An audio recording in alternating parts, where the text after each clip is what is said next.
坚持带饭上班第102天，共计花费14米。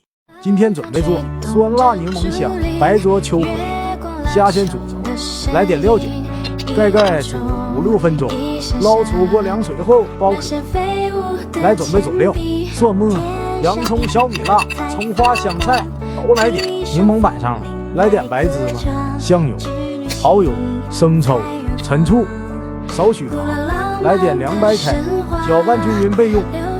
我又加了点辣椒油，包好的虾倒进去泡半小时更入味。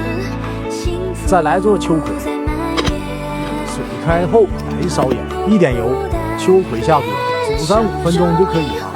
捞出过凉水，去蒂后先摆好。调料汁2勺生抽，1点蚝油，少许糖，1点凉水，搅拌均匀。锅中倒油，下蒜末、小米辣，炒香后汤汁倒进来，沸腾后就可以了。佐料淋上去。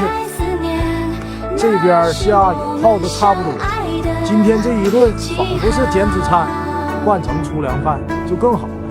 盖装包，又是美好的一天，拜拜了。